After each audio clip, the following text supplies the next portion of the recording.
नमस्तुभ्यम नमस्तुभ्यम नमाम्यहम मम सहोदर। हे आर्यवर्त देश के रहने वाले मेरे हम उमर भाइयों, आप सभी को मेरा नमस्कार है। स्वागत है आपका अपने इस नाड़ी वैद्य काय क्लब के विशेष प्रोग्राम के अंदर। जैसे कि आप सभी को पता है कि हमारी संस्कृति के प्रति कितना भ्रमित प्रचार किया जा रहा है, उस भ्रमित प्रचार को दूर करने के लिए, आप लोगों के अंदर एक आत्मविश्वास और जागृति पैदा करने के लिए हमने पाखंड खंडनी पताका के नाम से अपना ये प्रोग्राम शुरू किया है। इसमें आज विश्व प्रसिद्ध औषधि विज्ञान के वेता आर्यवैद्य जीतराम जी हमारे मध्य में आए हुए हैं। मैं सबसे पहले अपने गुरुजी आर्यवैद्य जीतराम जी का मैं स्वागत करता हूं और प्रार्थना करता हूं कि हमारा ये कार्य सफल हो। आपसे आशीर्वाद चाहता हूं। ये आपके लिए मेरा ये आशीर्वाद पहले से भी है, लेकिन आज मैं पुनः ये अपनी सारी ऊर्जा आपको देता हूँ कि आप जो है भारत को उस रास्ते पे ले जाएं जो कटी गर्दन जोड़ते थे और वो वैद्य जो होते थे जिनको हम वैद्य कहते थे। आज तो हम वैद्य की परिभाषा ही नहीं जानते हैं। आपके लिए मेरा आशीर्वाद। वैद्य जी, आज बड़ी भ्रांतियाँ चल रही हैं जी। जैसे कि नवरात्र आजकल हमने अभी मनाए हैं। ये नवरात्र क्या है, इसमें हमें क्या खाना चाहिए और ये क्यों मनाया जाता है, क्या कृपया बताएंगे? हमारा वेद इस विषय में क्या बात कहता है? वैद्य जी, अथर्ववेद इस विषय में कहता है, अष्टाचक्रा नव द्वारा देवा नाम पूर योद्धा तश्चाम हिरण्य कोश स्वर्गो ज्योतिरावर्त है। ये 8 चक्र 9 द्वारों की जो ये पूरी है, अयोध्या है, शरीर जो हमारा है, इसमें ज्योतिमान मन, तेजोमय बुद्धि और बहुत ही जो है एक सोने से मंडित हृदय है जिसमें जीवात्मा निवास करती है। हमारे पौराणिक लोग कहते हैं, एको हंसा भुवनस्य या देवी सर्वभूतेषु, यानी उस हंस यानी हृदय गुहा में जीवात्मा रहती है। इसलिए बदलते हुए मौसम की संधि पर ये नवरात्र इसलिए आते हैं कि ये शरीर की हवेली, ये शरीर स्वस्थ रहे। स्वस्थ का अर्थ हम अपने में स्थिर हो जाना और बिल्कुल यानी रोगी न रहना। कैसे कि जो ये हम भ्रांतियाँ जो हमारे अंदर आई हैं, ऐसा कुछ नहीं है। हमारी भ्रांति को इस तरह से हम समझाते हैं कि आप जो है नवरात्रों से 9 दिन पहले जौ का जवारा उगा लें। घड़ा तो हम इसलिए रखते हैं इसके ऊपर कि पानी हमको रोजाना न देना पड़े और रेत अपनी आवश्यकता अनुसार पानी खींचता रहे। अब नवरात्रे के आरंभ वाले दिन हम इसका एक भाग जैसे हम गेहूं का जवारा इस्तेमाल करते हैं, इस प्रकार से इसका जवारा लेकर के 4 काली मिर्च के साथ 9 दिन तक सवेरे को सेवन करें और 4 नीम के पत्ते, 5 काली मिर्च दोपहर के बाद सेवन करते रहें। और आवश्यकता अनुसार जैसी जिसकी जेब कहती है कि वो फलों से अपना आहार करे या दूध या उबली हुई सब्जी खाए। लेकिन ये कुट्टू वगैरह जो भैंस का खाना जो हम खिलाते हैं, ये बिल्कुल जहर का काम करता है। हम स्वाद खाना छोड़ दें स्वाद को। आज हम स्वाद खा रहे हैं और हमको पता नहीं है कि 9 देवियाँ तो ये हमारी महिलाएँ हैं। 9 देवी, इनमें लक्ष्मी, दुर्गा, भवानी, चंडी, हंसनी, पद्मनी, शंकनी और लंकनी, डंकनी 9 प्रकार की देवियां हैं। ये 9 देवियां अपने को समझें, अपने शरीर को स्वस्थ रखें, अपनी रसोई को स्वस्थ रखें। ये जो हमने आपको बतलाया है, ऐसा करते रहने से अगले नवरात्रि फिर आएंगे। हमको टीबी, कैंसर जैसे रोग हो ही नहीं सकते। ये हमारा मानना है। वह जी, ये लंकिनी डंकिनी जो नाम दिया है, ये क्या है? ये इसलिए है कि जो शिक्षा है, शिक्षा का उद्देश्य बेहतर चेतना का सृजन करना है। यदि बेहतर चेतना का सृजन नहीं किया है, हमारी लड़कियों को यदि भोजन बनाना नहीं आता, रसोई में उनको जो मौसम के हिसाब से कुछ खाना बनाना नहीं आता, तो ये शिक्षा जो है हमारी, हमें नैतिकता से कहीं दूसरी जगह ले जा रही है। वो शिक्षा बाजार में खो गई है। जो हमें स्वस्थ रखने के लिए हमारी लड़कियों को आयुर्वेद होम एजुकेशन पढ़ाया जाता था, इसके न पढ़ने से अंडा और मांस जो खाएंगी, भैंस का मांस खाएंगी, तो हमारी दुर्गा नहीं रहेंगी, ये लक्ष्मी नहीं रहेंगी। फिर तो ये लंकनी डंकनी हो जाती है। और हम सारा परिवार इसके ऊपर जो आधारित है, यत्र नार्यस्तु पूजन्ते रत्र तत्र रमन्ते देवता, यत्रैतास्तु न पूज्यन्ते सर्वत्र अफलाके। जी। तो इसका मतलब ये कहना होगा कि हमें नवरात्र में महिलाओं को जागृत करना चाहिए, आयुर्वेद के प्रति उनको बताना चाहिए कि हमें भोजन कैसे बनाना है, कैसे खाना जी चाहिए, हाँ। किस समय, ये ज्ञान उसको देना चाहिए जिससे कि हम कभी रोगी ना बन सके। बिल्कुल, महिला ही वैद्य होनी चाहिए। महिला ही वैद्य होनी। हाँ, और वैद्यों को पुरोहित और पुरोहितों को वैद्य होना ही चाहिए और विदित होना चाहिए। वैद्य का तो विदित हो, उसे क्या खाएं, खिलाएं, मौसम में किस मौसम में क्या खिलाएं, कहाँ से क्या लें। क्या बरसात में गोभी तो नहीं खा रहे हैं? कौन सी ऋतु में हमें क्या हाँ। खाना चाहिए, जो वैद्य जानते होंगे वही आपको बताएंगे।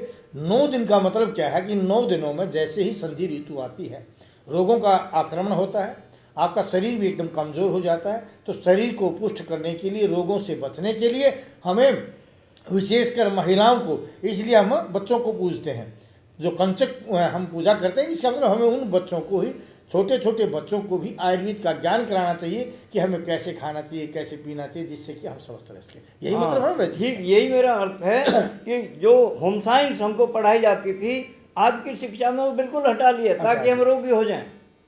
देखिए, आज की शिक्षा में तो हमारे बहुत से चैप्टर खत्म कर दिए हैं। जैसे आयुर्वेद, संस्कृत में हम पढ़ते थे अभिवादनशीलस्य नित्य वर्धोपसेविनः चत्वारिस्तस्य वर्धन्ते आयुर्विद्या यशो बलम। आज हमें कहीं नहीं पढ़ाया जाता। पहले जहाँ हमें पढ़ाया जाता था, यत्र नार्यस्तु पूज्यन्ते सर्वतत्र आफला क्रिया, यत्र नार्यस्तु पूज्यन्ते रमन्ते तत्र देवता, यत्रैतास्तु न पूज्यन्ते सर्वतत्र आफला क्रिया। इस तरह की बातें आज हमें पढ़ाई ही नहीं जाती। आज हमें पढ़ाया जाता है कि बाबर और हुमायूं कौन थे, डलहौजी क्या था। डलहौजी ने, जिन्होंने पूरे समाज को बांटने का काम किया, फूट डालो राज करो की नीति की, और जिसने अपने पिता को कैद में डाल दिया। इन तरह के चरित्रों को जब हमें पढ़ाया जाएगा, इसलिए तो आज हमारे बुजुर्गों को वृद्धाश्रम में जाने की आवश्यकता पड़ रही है।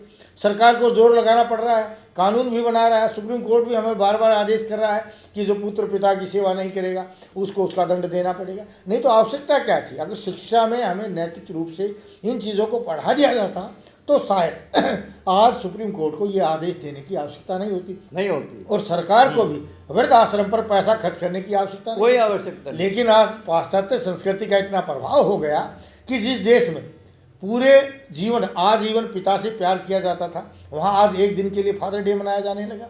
जहाँ माता के लिए सारी जिंदगी, सारा जीवन जो है प्यार से भरा हुआ होता था, वहाँ भी आज एक मदर डे हो गया। और जहाँ आप वैलेंटाइन डे मनाते हैं, पत्नी के लिए एक दिन का दिन, तो हमारे लिए तो सारी जिंदगी, 7 जन्म तक पत्नी के प्रेम की बात कही गई है। ये उसी पाश्चात्य संस्कृति का प्रभाव है। जिस पाश्चात्य संस्कृति से दुखी होकर के विदेशी लोग आज जंगलों में रहना शुरू कर दिया, जी, भारतीय संस्कृति को अपनाना शुरू कर दिया, लेकिन हम ऐसे मूर्ख हैं कि आज उस संस्कृति की तरफ आ रहे हैं। अपनी उन्नत संस्कृति को छोड़कर हम उनकी तरफ जा रहे हैं। उसकी तरफ न जाकर के हमें राष्ट्र के विकास का, स्वास्थ्य के विकास की वैद्य जी, मैं बुढ़ा हो गया हूँ, इस देश की शिक्षा की बात आप करेंगे तो मैं कहता हूँ कि मैंने अभी तक संस्कृति की परिभाषा कहीं पढ़ी नहीं है और सरकार ने वो कोर्स में से निकाल लिया है। मैं कहता हूँ किसी देश के नागरिकों की साधना, मूल्यों की वह चेतना जिसके द्वारा वह समाज अपने को ढालता है, अर्थात जो वहाँ निर्माण, सजावट, बनावट में दिखाई दे रहा, उस देश की संस्कृति कहलाता है। अर्थात मजी हुई जीवन शैली को संस्कृति कहते हैं। यह आज की शिक्षा से कतई अलग है। संस्कृति का मतलब जो आपका रहन सहन, जो आपका आचार विचार है, वो चीज़ जिससे झलके, वो आपकी संस्कृति है। और आपकी संस्कृति में तो अर्धनग्न शरीर आ गया जी, आज की संस्कृति में तो इल्लू पिल्लू आ गया। वो संस्कृति रही कहाँ? हमारी वैदिक संस्कृति तो ये है ही नहीं।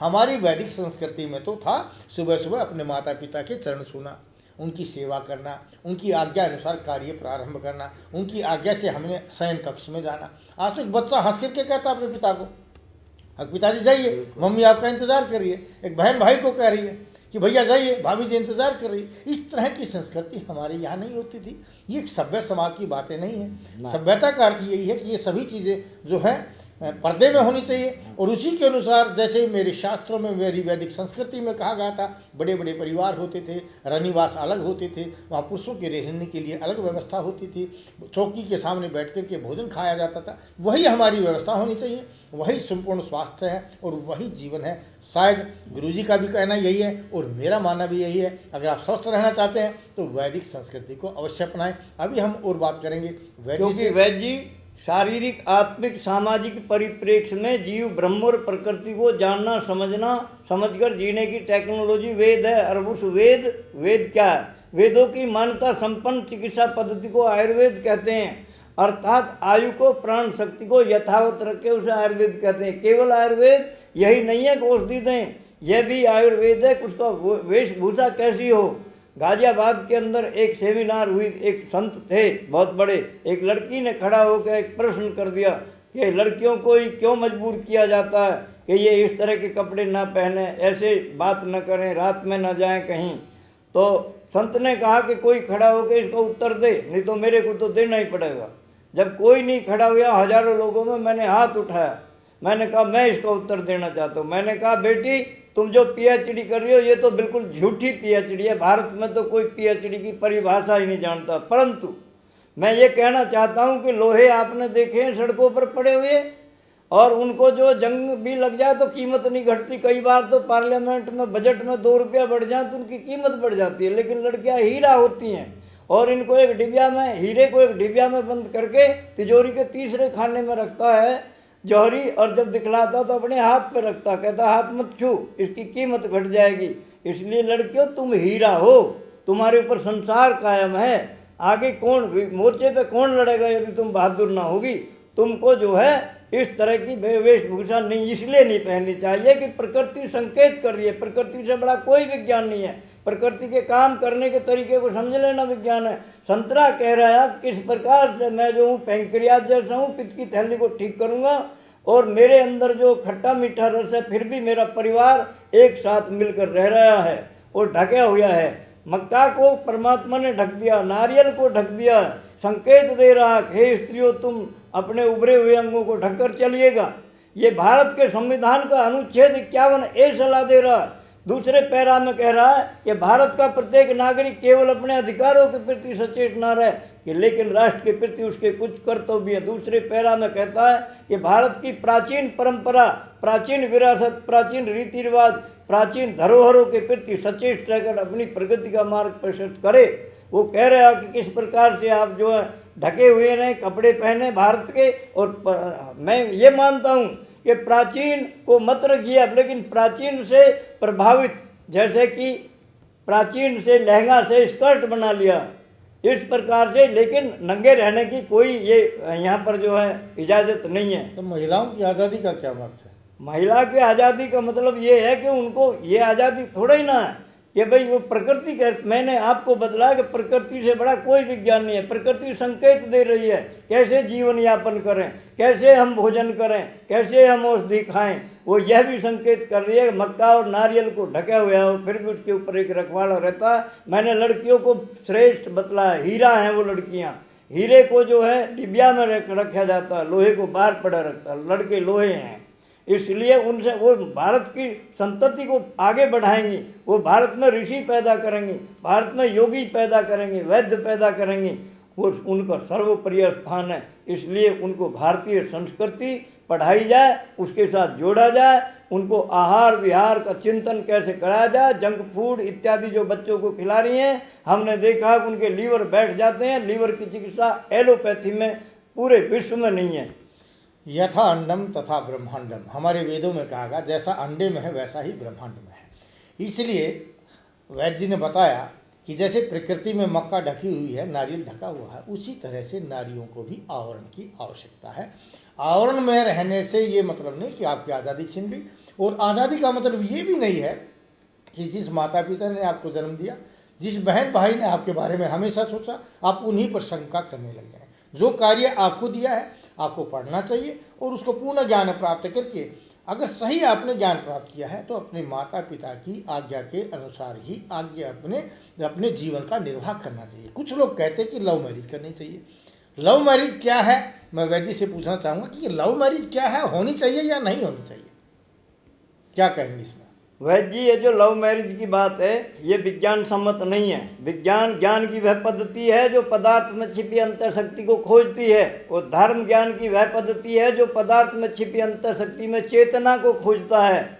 ऊर्जा, मेरी ऊर्जा, तेरी ऊर्जा, उसकी ऊर्जा, ऊर्जा जो है वे एक समय पर जो हमारे अंदर परिपक्व होती है, उस समय हमारे शास्त्रों ने शादी की बात कही है। और ये भी कहा है कि बिना ब्रह्मचर्य के रहे बिना यदि शादी होती है तो देश नहीं चलेगा। देश में कौन लड़ेंगे मोर्चे के ऊपर, जवान पैदा नहीं होंगे। इसलिए ब्रह्मचर्य का साधन रखने के लिए, पालन करने के लिए हमको जो है हमको बहुत सावधान रहने की जरूरत है। लड़कियों का ऑरा लेवल छोटा होता है, लड़कों का ऑरा लेवल बड़ा होता है। उसके ऊपर अटैक धन और ऋण का आवेश, ऋण आवेश धन आवेश का इसका संबंध है। तो धन आवेश ऋण आवेश की तरफ चला जाता है। इसलिए लड़कियों को लड़कों से 5 फुट दूर खड़े होकर 1.5 मिनट से ज़्यादा बात नहीं करनी चाहिए। ब्रह्मचर्येण देवः तपसा मृत्युम अपाघ्नतः। हमारे यहाँ शास्त्रों में कहा गया कि ब्रह्मचर्य की रक्षा करके ही देवताओं ने मृत्यु को जीत लिया था। लेकिन जैसा कि वैद्य जी ने बताया कि जब तक आप अनुभव के द्वारा प्रकृति और इसके अंतर को नहीं जानेंगे, जो कि एक पिता अपने अनुभव से, एक माता अपने अनुभव से आपके लिए जो निश्चित करती है, या जो आपने देखा है, अगर पिता की या माता की सहमति से होता, जैसे हमारे पूर्व काल में स्वयंवर होते थे, वो स्वयंवर तो श्रेष्ठ है, लेकिन बगैर बताए छिप करके अगर आप कोई कार्य कर रहे हैं, इसका मतलब वो गलत है। अगर श्रेष्ठ कर्म किसको कहते हैं, अच्छा कर्म क्या कहते हैं? जिसको करने में आपको छिपना ना पड़े, जिसको करने में आपको झूठ ना बोलनी पड़े, जिसके करने में आपको लज्जा ना आए। अगर आपको लज्जा आती है, आप छिप करके कर रहे हैं, इसका मतलब वो आपका कार्य गलत है। और गलत कार्य के लिए को कभी भी आज़ादी नहीं कहा जाता, उसको तो उच्च संकरता कहते हैं, या कहते हैं ऐसी सभ्यता का आवरण है जिसमें अपने आप का, अपनी संस्कृति का, अपने माता पिता का आप अनादर कर रहे हैं, उस वेद की संस्कृति का आप अनादर कर रहे हैं। और उसके अनादर करके अगर आप चाहते हैं कि आप विकास करेंगे, तो शायद इसलिए आपने देखा होगा कि लव मैरिज करने वाले व्यक्तियों की शादी ज़्यादा दिन तक नहीं चलती, वो हमेशा डिप्रेशन के अंदर रहते हैं कई बार, क्योंकि उनको अनुभव कम होता है। अनुभवी व्यक्ति उसके माता पिता थे। जिस माता पिता ने उसके लिए 1 रोटी खिलाई तो उसने 2 दी, जिस माता पिता से उसने 1 वस्त्र मांगा उसके लिए 4 वस्त्र दिए, जिस माता पिता ने अपने बच्चे के कपड़ों को देखा कहीं फटे हुए तो नहीं है, उसके लिए नए वस्त्र ले आने की व्यवस्था की। यानी हमेशा जिस माता पिता ने अपना पूरा ध्यान इस बात पर लगाया हो कि तेरे बच्चे कहीं कमी न रह जाएं, तेरे बच्चे कहीं विकास न करें, उसने अपने अच्छे से अच्छे संसाधनों का प्रयोग करके, भले ही भूखे रहे हों, आपको खिलाया है, आपको पिलाया है, आपके विकास की बात की है, तो आपको उस पर कभी भी शंका नहीं करनी चाहिए। और ये जो है विवाह का दायित्व पूरा का पूरा अपने बड़े माता पिता और बहन भाइयों पर ही छोड़ देना चाहिए। जो लोग इस बात की कामना करते हैं कि लव मैरिज की उन्हें आज्ञा दी जाए, वो पाश्चात्य संस्कृति से परिपूरित है, अपनी संस्कृति को नष्ट कर रहे हैं और उनकी तरह भी वे आपको रोगी बनाना चाहते हैं। लेकिन वैद्य जी, इसमें एक बात और सामने आई है कि परस्पर अर्पण की प्रक्रियाओं को यज्ञ कहते हैं। ये आपस का शादी संबंध भी यज्ञ है और हमारा शरीर भी यज्ञशाला है। हमारी मानसिकता के अनुसार जो ये जातिवाद जो है हमको जो फैलाया है किसी ने, ये बहुत ही राजनीति के तहत फैलाया गया था। आज तक भी राजनेता इसको फैला रहे थे। ये जातियाँ नहीं है, 2602 गोत्र हैं भारत में। मैंने इतिहास पर PhD की है और इतिहास पर यदि कोई इस विश्व का व्यक्ति का मेरे से बात करना चाहता है कि जातियाँ हैं, तो मैं उसको सिरे से काट दूंगा और 1000 आदमी उसको मान जाएंगे। ये गोत्र बचाकर शादी करें और माता पिता उसमें स्वीकृति दें, उससे अच्छी शादी कोई नहीं होती है। ऐसा नहीं माँ बाप से बगावत करें और माँ बाप भी उसमें बगावत करें, ये बहुत अच्छी बात नहीं है। वैसे देखो, ये तो अच्छी बात है, क्योंकि हमारे जब रामायण और महाभारत की बात करते हैं, सिर्फ 2 जातियाँ थी। एक जाति थी देव और एक थी असुर। देवता कौन थे? जो शाकाहारी थे, जो दूसरे की भलाई की बात करते थे। और दूसरे क्या थे? वो राक्षस थे, जो मांस, मदिरा, अंडा, मछली खाते थे। अब जातियाँ यही 2 हैं। बाद में हमारे समाज को तोड़ने के लिए जब महाभारत के बाद हम गुलाम हो गए, तभी इनका प्रादुर्भाव हुआ। तभी नहीं तो जाति 2 ही है। और हमें जातिवाद को तो तोड़ना चाहिए। जैसे हम जातिवाद को तोड़ देंगे, हमारे यहाँ ना क्षेत्रवाद रहेगा, न भाषावाद रहेगा, और न ही ये इस तरह के आरक्षण का जो आजकल मुद्दा चला हुआ है, वो कोई समस्या ही नहीं रहेगी। लेकिन मुझे लगता है कि हमारे यहाँ के राजनेता अपनी वोटों को पक्का करने के लिए, अपनी कुर्सी को पक्का करने के लिए जातिवाद को, भाषावाद को, अक्षेत्रवाद को, या इस तरह के बेकार के मुद्दों को उठा करके अपनी कुर्सी को बचा रहे हैं। लेकिन हम मानव हैं, हमारा परम कर्तव्य है कि मानव के जीवन को श्रेष्ठ बनाया जाए। इसलिए हम वैद्य लोगों का सबसे बड़ा कर्तव्य यह है कि हम आयुर्वेद के द्वारा आपको स्वास्थ्य करें, क्योंकि जब आयुर्वेद का प्रयोग करेंगे और आप स्वस्थ होंगे, तो जैसा खाए अन्न वैसा हो वे मन। जैसे आप आचार विचार और व्यवहार के द्वारा निर्मित औषधियों का प्रयोग करेंगे, वह औषधि आपके मन को सात्विक बनाएगी, और जब सात्विक वृत्ति आपके अंदर आ जाएगी तो राक्षस वृत्ति दूर हो जाएगी। और इस तरह का हम जातिवाद, राष्ट्रवाद, प्रांतवाद, भाषावाद से दूर हट करके सिर्फ मानव कल्याण की बात करेंगे। शायद वैद्य मैं इसी बात पर आगे आपसे पूछूंगा अलग अलग रोगों के बारे में जी, कि जी। प्रकृति किसको कहते हैं। आज तक हम प्रकृति के बारे में ही नहीं जान पाए कि प्रकृति क्या है। कृपया इस पर बताइए कि वह प्रकृति जी क्या है। प्रकृति में ज्ञान की आभाकृति को परमात्मा कहते हैं, क्योंकि संसार की धारा में सर्वत्र ब्रह्म की चेतना चेतनित हो रही है। ईश्वर अपनी ईक्षण शक्ति से जीव के कार्य हेतु साकार रूप धारण किए हुए है। ये साकारता की सतरज तम की समअवस्था अर्थात ओमनी प्रेजेंट, ओमनीपोटेंट, ओमनीशिएंट की सम अवस्था प्रकृति कहलाती है। हमारे शरीर में रूपांतरण हो गए, वात पित्त कफ के रूप में उत्प्रोत होकर विषम होकर के हमें रोगी कर रही है। यथा पिंडे तथा ब्रह्मांडे, यदि हमने प्रकृति को स्वच्छ नहीं किया, हम सवेरे उठते हैं 10 किलो पानी लैट्रिन में घोल देते हैं, ये कोई अच्छी बात नहीं है। और यज्ञ करते नहीं हैं, उसके लिए कुछ भलाई नहीं करते और कचरे कबाड़े को नाली में फेंक देते हैं। ये आयुर्वेद, कोई यदि ये मानता हो, ये आयुर्वेद की बात नहीं है, यही आयुर्वेद की बात है। और यही वो कल्प आयुर्वेद है जो वेदों में कल्प के रूप में कहा गया। शरीर, आत्मा और समाज, समाज भी रोगी है, उसका भी वैद्यों को उसका भी निवारण करने का पूरा अधिकार है। जैसा कि वैद्य जी ने बताया कि प्रकृति, इसलिए आयुर्वेद में कहा गया सम अग्नि से सम धातु मल क्रियाश्च प्रसन्न आत्म इंद्रिय स्वस्थ भी दीयते। कि स्वस्थ किसको कहते हैं? जिसमें आपकी अग्नियां समान हो, आपका दोष रस धातु और मल इत्यादि सभी अच्छे से कार्य करें। और उस करने के लिए वैद्य जी ने जैसे कहा कि हमें यज्ञ करना चाहिए, क्योंकि पुरुष का किसी पूजा अर्चना से कोई महत्व नहीं है। ईश्वर की उपासना या प्रकृति की सेवा करने का मतलब है प्रत्येक वैद्य को, प्रत्येक व्यक्ति को यज्ञ करता होना चाहिए। क्योंकि जितना आपने वातावरण को प्रदूषित किया है, उसमें औषधियाँ डाल करके हम वातावरण को शुद्ध करके प्रकृति का, भगवान का सबसे पहला कार्य कर रहे हैं। यही सबसे बड़ी उपासना है, यही सबसे बड़ी श्रद्धा है और यही मानव कल्याण का सबसे बड़ा मार्ग है। इसलिए आयुर्वेद में कहता है यज्ञ वही पुराण है। पुराण में यज्ञ को ही जीवन कहा गया है। और जो यज्ञ नहीं करते, आपने देखा होगा इतिहास में बड़े बड़े राजाओं ने अश्वमेध यज्ञ करता, सहस्त्र यज्ञ करता हुए। लेकिन आज तो हम शायद यज्ञ एक बार तो तब करते हैं जब मृत्यु हो जाती है, एक जन्म लेते हैं, और वो भी अज्ञानी लोग यज्ञ कराते हैं जिसमें कोई मंत्रोच्चारण नहीं होता, जिसमें कोई भाव नहीं होते और जिसको कोई समझता नहीं। भावों से रहित, ज्ञान से रहित अगर कोई कार्य किया जाता है, उस कार्य को भी हम सफल नहीं मानते। लेकिन वैद्य जी, आज तक की सरकारों ने वैद्यों और पुरोहितों का निरंतर अपमान किया था और आज भी अपमान हो रहा है उनका। इसका कारण ये है वैद्य, मैं ये मानता हूँ हम वैद्य रहे ही नहीं। हमारे यहाँ जो आयुर्वेद के पढ़े हुए हैं या जो आयुर्वेद के करता है, बहुत कुछ कम लोग हैं आप जैसे लोग जो आयुर्वेद की अपना विचार करें, यज्ञ करता है, गौ की सेवा करते हैं। आज कितने लोग हैं उनको वैद्य कहने में ही शर्म आ रही है।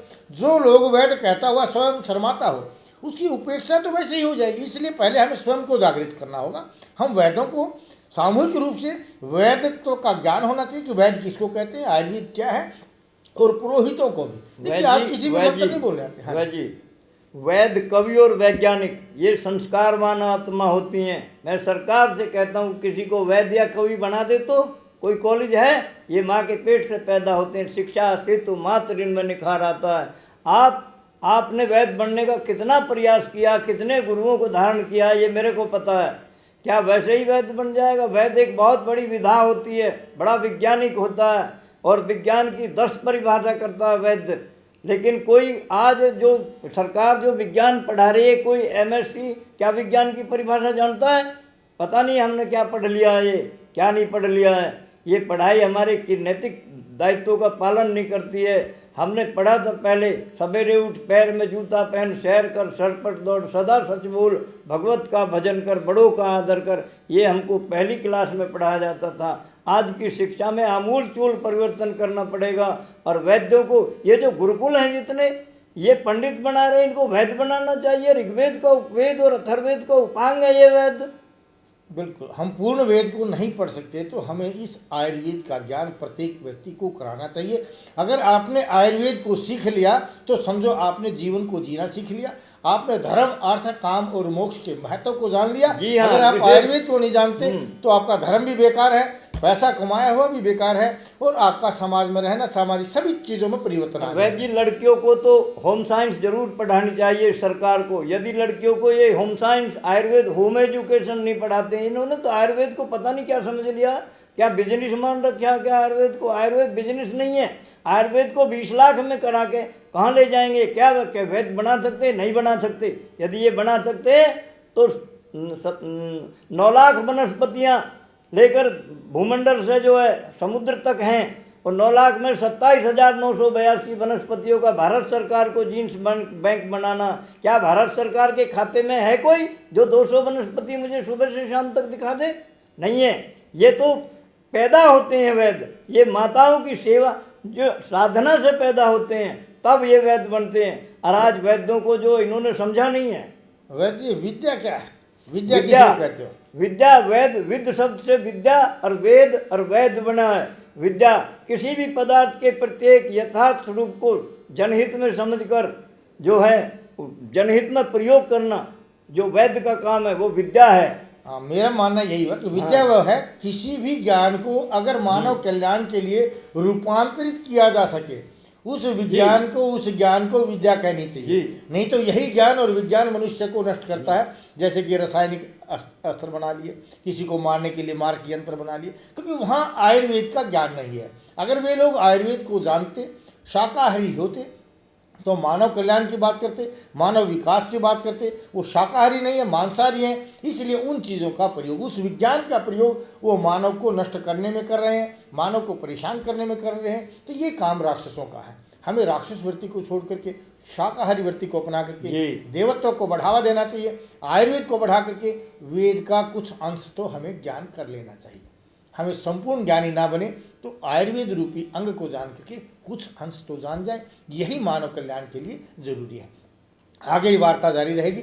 तो अभी मैं बात करूंगा वैद्य, ये अर्क आंकड़ा बहुत ज़्यादा होता है, इसका औषधि के रूप में क्या प्रयोग है और क्या कहना चाहेंगे इस आंकड़े के बारे में? वैद्य जी, एक बार गाजियाबाद में एक पत्र ने मेरा इंटरव्यू लिया था। मैंने कहा अर्को वही प्राण है।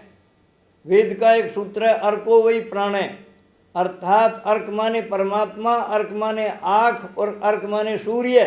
सूर्य में जितने गुण हैं, इस धरती पर सूर्य जितने गुण प्रसारित कर रहा है, वे सब आँख के अंदर हैं। आँख को मदार कहते हैं।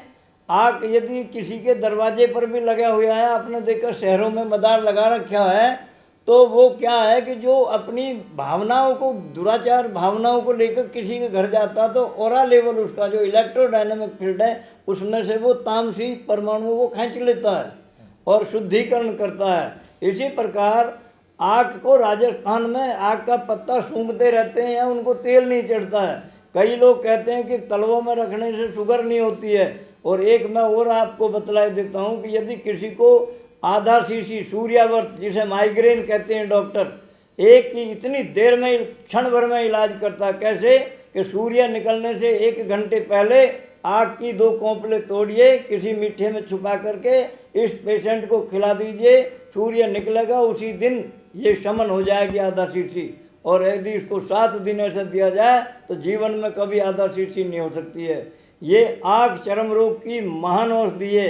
ये जो धातु विकृति हो जाती है, हम जो नपुंसक हो जाते हैं, उसकी महान औषधि है। कैसे है? आँख के पत्तों को घी में तलिएगा और इस घी को धीरे धीरे खाइएगा, 1-1 चम्मच। ये नपुंसकता को दूर करती है, ये शुगर को ठीक करती है। इसके अंदर इतने गुण हैं जितने सूर्य के हैं। सूर्य में जितने गुण हैं सारे इसके अंदर हैं। कौन सा पत्ता लेना चाहिए? आँख का पत्ता पीला हो या हरा हो। ये क्या गर्म नहीं होगा? आंकड़े का स्वभाव तो गर्म नहीं, गर्म होता है, लेकिन ये जो रोग हैं, रोग के साथ ये गर्मी हमारे शरीर में, हमारी जो आयुर्वेद है उसका एक सिद्धांत है कि जितनी गर्मी हमारी घटी हुई है उसको बढ़ाएगा, बाकी आगे को नहीं बढ़ाएगा। बढ़ी हुई है तो दवाई देंगे तो घटाएगी, आगे को नहीं घटाएगी। आयुर्वेद में, एलोपैथी में ये गुण है कि उसको सत्यानाश कर देगा।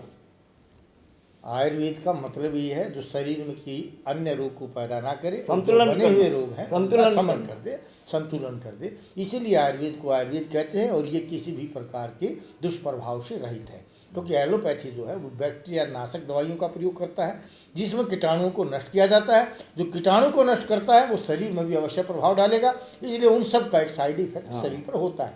और वैद्य जी, ये पीलिया की इतनी अच्छी दवाई है कि इसके पत्ते, अगर खांसी, आपको कफ रुक गया है तो कोमल पत्ते तोड़ करके पेड़े में रखिए, पेड़े में रख करके एक पेड़ा खिलाइए चबा चबा के, ये सारा कफ फेफड़े में जो रुका हुआ बाहर फेंक देगा। ऐसे 3 पेड़े खिलाइए और पीलिया भी इसी से शमन हो जाता है। अगर रसायन के रूप में इसका प्रयोग करें तो कैसे कर सकते हैं? या रसायन इसको नहीं बना सकते? नहीं, रसायन है, ये उच्च कोटि का रसायन है, इसका दूध रसायन है। और इसके दूध में तो धातुओं को ऐसे शुद्ध किया जाता है कि एक धातु दूसरे में कन्वर्ट हो जाती है। कैसे प्रयोग करना चाहिए उसका? ऐसे प्रयोग करना चाहिए कि कई बार जो है इसके दूध में हम ताम्र को बुझाते हैं, बुझाते बुझाते ताम्र के परमाणु और अणु जो हैं जो हम ये असंतुलित होकर के संतुलन में आ जाते हैं, और फिर कई रोगों में ये काम आते हैं। जैसे कि इसी ताम्र की भस्म बनाए हम, तो ये हमारे कफ दोष को ठीक करे, ये हमारे धातु दोष को ठीक करे, ये हमारे कैंसर पर काम करे। ये कैंसर की भी दवा है जो आँख जो है। एक मुझे मेरे याद आ गई, पहले मैं बोलता हूँ। हाँ बताइए। एक पंजाबी थे, उनके लड़के को ब्लड कैंसर हो गया। चलते चलते बम्बई गए। बम्बई में कोई चिकित्सक था, उसने कहा आपके यहाँ बहुत अच्छी ब्लड कैंसर की इलाज है, ब्लड कैंसर का। कैसे? ये मैं मानता हूँ किसी भी कैंसर का ये इलाज है। देसी बबूल की छाल, जड़ की छाल, नीम की जड़ की छाल और आकड़े की जल की छाल, समान मात्रा इनका चूर्ण लीजिए और 2-2, 1.5, 3-3 ग्राम तक बलाबल से गौमूत्र के साथ देते रहने से ये रोग शमन हो जाता है। क्योंकि अर्को वही प्राण है, सूर्य सारे संसार का प्राण है, आग भी सारे संसार के प्राण को बचाता है। लेकिन एक सन्यासी मुझे मिले थे, उसने हरिद्वार में मुझको कहा कि मैंने पूछा स्वामी जी आप ऐसे तेजस्वी और आपका आयु जो छोटी क्यों दिखाई दे रही? उसने बोला मैं अर्क की पत्तों का प्रयोग करता हूँ, जो आपका फूल है वो एक पंखुड़ी खाता हूँ, रोजाना इन पंखुड़ियाँ प्रयोग करता हूँ। तो मैंने पूछा कि क्या मैं खा सकता हूँ? बोले हाँ जी आप भी खाइए। मैंने उसका प्रयोग किया, लेकिन मेरी आँखों में जलन आ गई, गर्मी आ गई। तो उस गर्मी को मुझे थोड़ा सा लाइट में देखते ही पानी आने लग गया था। फिर मैंने उसको पानी में मीठा घोल करके, खांड घोल करके लगाता नहीं, आप उसके साथ गर्मी को समन कर लिया। आप काली मिर्च उसके साथ लगाते। काली मिर्च एक संपूर्ण ऐसा मसाला है कि गर्म को ठंडा, ठंडे को गर्म संतुलन करता है। काली मिर्च का प्रयोग मैंने इसलिए नहीं किया कि काली मिर्च कभी और उग्र स्वभाव बना दे, कि गर्मी अधिक बढ़ा दे। नहीं, मैंने अपने माननीय जनरल वीके सिंह से कहा कि आप जो 2 काली मिर्च सवेरे को ताज़ा पानी के साथ छटक जाया करें, तो आपको किसी संभावित रोग की शिकायत ही नहीं आएगी। तो उन्होंने कहा मैं तो 4 काली मिर्च सवेरे को उठते ही निहार मुंह ताज़ा पानी से छटक जाता हूँ। आप देखेंगे यदि ऐसे कोई खाएगा तो एसिडिटी हो ही नहीं सकती है उसको। मेरे अपने घर पर श्वेत अर्क लगा हुआ, काफ़ी फूल हैं उस पर जी। तो मैं रोज़ाना उसकी 4 पंखुड़ी, अभी तक तो मैं मीठे के साथ खा रहा था, मिश्री के साथ। हाँ। लेकिन आप आपके कहे के अनुसार हम उसको काली मिर्च के साथ खाते हैं, 2 काली मिर्च और वो पत्तियाँ खा लेंगे। नहीं, आप उनके फूल लीजिए और काली मिर्च लीजिए। फूल माने सूखने के बाद मान लीजिए 100 ग्राम हो जाते हैं, तो इसमें 100 ग्राम सफ़ेद मिर्च, काली मिर्च लीजिए और उसमें काला नमक डाल करके उसे घोट करके उसकी गोली बनाइए और देखिए फिर कितनी जल्दी ये काम करती है गैस के ऊपर। रसायन के रूप में मैं किसी चीज़ को चाह रहा था, क्योंकि जैसे मैंने रसायन बनाया है उसमें सुमन भस्म पारद और गंधक है, वो ज़्यादा कॉस्टली पड़ता है। तो हमें कोई ऐसी चीज़, क्योंकि आयुर्वेद में कहा गया है कि पुरुषों को वायु से खतरा है। हाँ, कि पुरुष को वायु मारती है, हाथी को कफ मारता है, घोड़े को पित्त मारता है। तो मनुष्य के जीवन को वायु से बचाने के लिए ऐसी कौन सी आपकी उत्तम औषधि है कि रोज़ाना उसका हम प्रयोग करते रहें, जो महंगी भी ना हो, आसानी से खा सकें और हम एक युवा योगी की तरह से बने रहें? इस पर आपको आपका अनुभव है? हाँ, मैंने सर्दियों में ऐसा किया है। मेरे स्वास्थ्य का एक रहस्य है कि मेरे जोड़ों में भी दर्द हो जाता था। मैंने कहा जब मैं वैद्य हूँ, मेरे जोड़ों में दर्द कैसे हो, तो मैंने सर्दियों में लहसुन लिया, लहसुन को रात भर पानी में डाल दिया, पानी में से निकाल के छिलवाया, छील करके मिक्सी में पीस दिया। एक दिक्कत आई कि मिक्सी में चिपक जाता बार बार, मैंने उसमें घी डाल दिया और इसको फिर थोड़े घी में गुलाबी रंग का तल दिया, वो कत्थई रंग का रंग कर तल करके इसको निकाल करके मैंने इसमें फिर प्रचुर मात्रा में शहद मिलाया और 1-1 चम्मच सुबह शाम खाया। 2 महीने खाते ही अब मेरे कहीं भी दर्द नहीं होता, वात नहीं होती है। वात का दुश्मन है ये, क्योंकि रसोन, पौराणिक लोग कहते हैं कि जब देवराज गरुड़ से देवराज ने अमृत छीना था, उसने देवराज इंद्र से गरुड़ ने जब अमृत छीना था, उसमें जो बूंद छलकी जमीन पे गिरी, उनसे जो लहसुन उगा रसोन, इसमें प्रकृति में जो 6 रस हैं उसमें इसमें खट्टा रस नहीं है। खट्टा रस ही जो है हमारे अंदर फर्मेंटेशन होकर के हमारे कैल्शियम को, प्रोटीन को खाता है। इसलिए इसको इस प्रकार बना के जो सेवन करेंगे कि शहद मिला करके घी में भुने हुए लहसुन के साथ जो सेवन करेंगे उनको वात रोग तो हो ही नहीं सकता, उनका खून मोटा हो ही नहीं सकता, उनको हृदय रोग हो ही नहीं सकता है। लेकिन वैद्य जी, क्योंकि कई बार हम ये देखते हैं कि हमें वो औषधि चाहिए जिससे बदबू भी ना आए, हाँ, हम लोगों में बैठने लायक भी रह जाए और शरीर स्वस्थ भी रहे, तो कोई और अन्य ऐसा रसायन है जिसको हम खा भी सके और हम रसायन के रूप में प्रयोग कर सकें? तो मैंने एक अनुभव किया वैद्य जी, एक जो आप ऋषि- रसोनवटी देते हैं, रसोनवटी जो आप देते हैं, हाँ। मैंने अनुभव किया कि थायराइड की महाऔषधि है ये। और मैंने देखा कि ये रसोनवटी जो लहसुन नहीं खाते हैं उनको हम खिला देते हैं, लहसुनादी वटी। तो आप इसके ऊपर अनुभव करके देखें, इतनी बड़ी रसायन है ये, इतनी बड़ी रसायन है। रसोन क्या, ये रासना का मतलब? नहीं, रसोन वो नहीं है जो लहसुनादी वटी है वैद्यनाथ की, वो लहसुन ही है बस। अच्छा। उससे आप जो अपनी किसी भी दवाई के साथ जरूर लगाएं उसे। अच्छा, रसोन। हाँ, खून को पतला करेगी, वो थायराइड की महाऔषधि है। खैर, इस बदबू को दूर करने के लिए मैंने एक प्रयोग किया था। हाँ। गौमूत्र में लहसुन को हमने एक रात भिगो दिया, जी। अगले दिन उसमें से निकाल के गर्म पानी से धो करके इसको सुखा दिया, जी। इसकी बदबू खत्म हो गई, हाँ। रसायन के रूप में प्रयोग हो गया। लेकिन कई बार क्योंकि इसके प्रभाव तो पित्तज है, तो पित्त के कारण पित्त की अधिकता होगी, तो मैंने रासना का प्रयोग किया। हाँ, रासना बहुत एक अच्छी चीज शास्त्र में है। मैंने पढ़ा था कि रोजाना अगर एक रासना के पत्ते को सुबह सुबह खाली पेट प्रयोग किया जाए तो ये भी महारसायन का काम। नहीं, वो कह रहा है कि मैं रस धातु को पुष्ट करता हूँ और दयो संवर्धनते, और दी बात करती हैं वैद्यों से। और वो कहता और दयो न में वनस्पतियों न में, कहता है कि रासना धातु जो है ये रस धातु को पुष्ट करती है, और 2 पैसे की दवाई है, जंगलों में यूं ही खड़ी रहती है।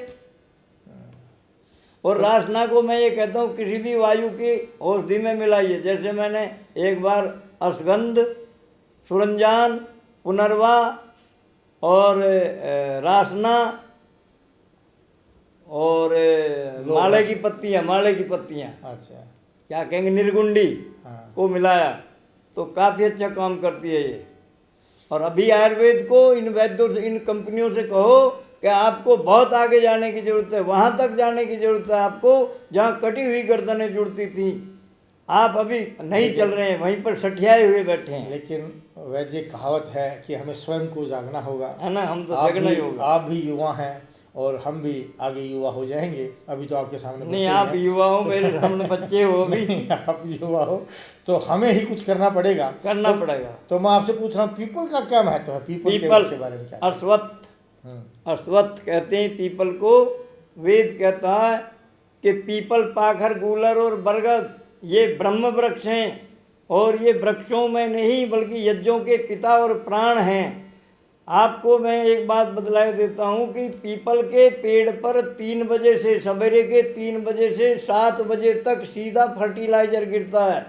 आप एक प्रयोग करके देख लें कि आप पीपल के नीचे की धूल और देसी गाय का गोबर, थोड़ा उसका पेशाब मिलावें, थोड़ा उसमें 2 दाल का आटा मिला लें, 1-2 मुट्ठी, और मिला करके प्रचुर मात्रा में उसे रगड़ करके और पीपल के नीचे 21 दिन के लिए दबा दें, और फिर 21 दिन के बाद निकालें। ये एक ऐसा कल्चर बन जाएगा कि इसमें से आप 100 ग्राम लें और थोड़े गुड़ के घोल में मिलाएं, और किसी 250 ग्राम, किसी 2.5 किलो 3 किलो बीज में मिला करके और खेत में उपचारित कर दें।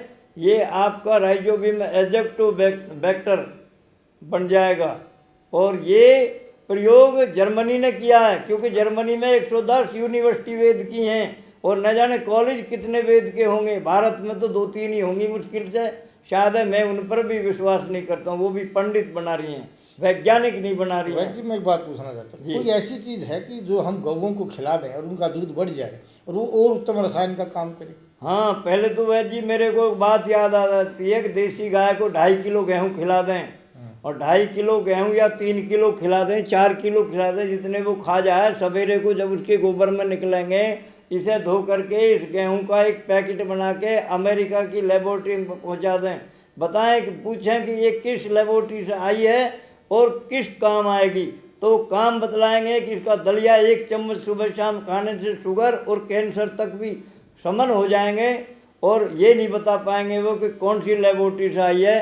लेकिन गाय को यदि हम औषधि खिलाएं तो ये संभव इसलिए नहीं होता कि आज जनरेशन ज़्यादा है और औषधियाँ महंगी हो गई हैं, परंतु फिर भी इनको औषधि जैसा खाए अन्न वैसा हो जाए मन, इसका दूध भी ऐसा ही हो जाता। क्योंकि एक बार मैं बकरी का दूध मंगवा रहा था तो एक दिन दूध कड़वा लगा। मैंने कहा भाई ये कड़वा दूध कैसे, कि साहब ये इधर आक के पौधे इसने कल ज़्यादा खाए बकरियों ने तो ये कड़वा है। मैंने कहा यार रोजाना उधर ही खवा के लाए कर मेरे को कड़वा दूध दिए कर। तो इस तरह से गाय भी के दूध में जो सोना है, हम यदि उसको अच्छी जंगल की जड़ी बूटियाँ खिलाएँ या उसको जंगल में चराएँ तो ज़्यादा लाभ हो जाएगा। लेकिन मैं तो यहीं तक कहता हूँ कि ये हिंदू गाय रखने लगे और गाय से अपनी सेवा कराने लगे, ये गाय कटनी बंद हो जाए।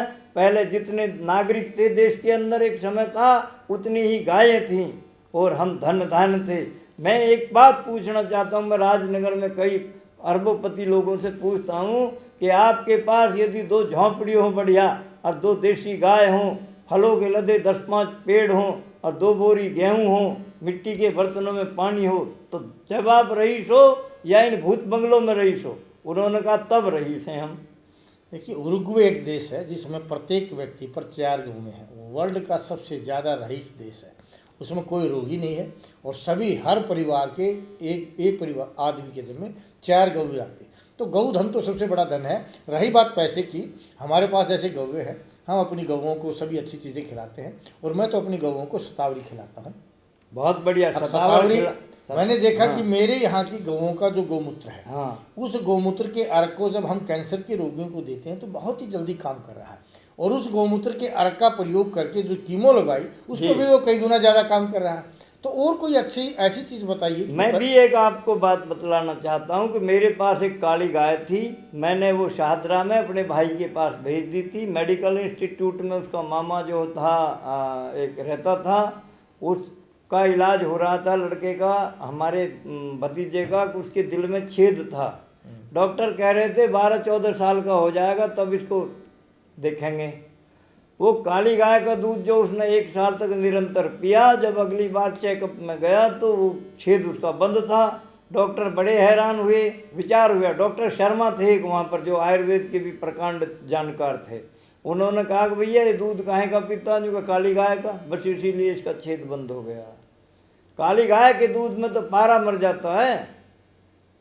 गाय का क्या कहना, गाय के लिए कहता वेद कि एक किसी शुभ नक्षत्र में अपामारक की जड़ को खोज लावे और 1 रंग की गाय के दूध में पीस करके, उस देसी गाय के दूध में पीस करके इस गर्भवती महिला को दूसरे महीने तक दे दे तो दीर्घजीवी और सुंदर पुत्र, बुद्धिमान पुत्र पैदा होएगा। तो नक्षत्र कौन सा जिसमें अपामार की? जैसे कि आप रविवार को ले आवें या जो स्वाति नक्षत्र है, पुष्य नक्षत्र है, कोई सा भी अच्छा नक्षत्र है उसमें ले आवें, नहीं तो रविवार को ले आना, उसकी जड़ ले आना। हाँ। और वेद एक बात और कहता है, ये दुनिया के लोग इस पर ध्यान देंगे कि जो गूलर के जो मंत्र हैं 21 औदुंबर मंत्र, वे गूलर की लकड़ी समिधा के रूप में 21 किलो इस्तेमाल की जाए और गूलर की जड़ रविवार को जाके खोद करके एक बारीक उसमें से जड़ निकाल करके उसकी काट काट के मणियाँ बना ली जाएँ।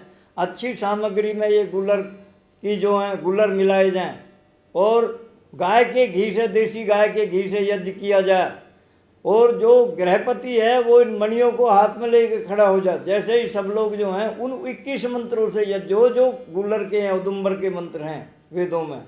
वह बीच बीच में डिमांड रखें, आयु प्राणम प्रजाम पशुम कीर्तिम द्रवणम ब्रह्मवर्षम मह्यम दत्वा ब्रजत ब्रह्मलोकम। इस मंत्र से डिमांड रखें कि हमको ये चाहिए। ये यज्ञ संपन्न होने के बाद में, समापन होने के बाद में ये मणि किसी को भी दे दी वो दरिद्र नहीं रह सकता, उसकी बिजनेस चल जाएगा, उसका सब कुछ जो धन धान से संपूर्ण हो जाएगा। ऐसा प्रयोग करके देख लें और देखे गए ये प्रयोग करके। लेकिन आज हमारी वेदों में आस्था नहीं है। हम वेद को जर्मनी जानता है, हम ही जानते हैं। वेदों से जर्मनी ने ऐसा टेक्नोलॉजी निकाला कि दुनिया में वो मशहूर है। फिर भी वो कहता है भारत को धन्यवाद है, उसने हमको ये वेद की टेक्नोलॉजी दी, इसलिए हम उससे कोई पैसा नहीं लेंगे टेक्नोलॉजी देने के लिए। ये वार्ता ऐसे ही चलती रहेगी। अब समय है कुछ विराम का। गच्छामि पुनर्मिलनाय, जा रहे हैं दोबारा मिलने के लिए इन्हीं भावों के साथ कि आप स्वस्थ रहें, अपने परिवारजनों को स्वस्थ रखें, भारतवर्ष को स्वस्थ रखें। जय हिंद, जय भारत। जय भारत। आप हमारे चैनल को सब्सक्राइब करें, अपने कमेंट्स और लाइक अवश्य शेयर करें।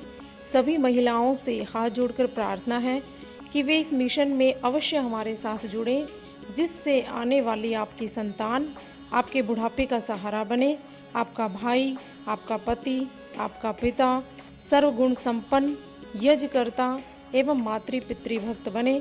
हमारा मिशन है अंग्रेजी दवाओं को भगाना और आयुर्वेद को अपनाना।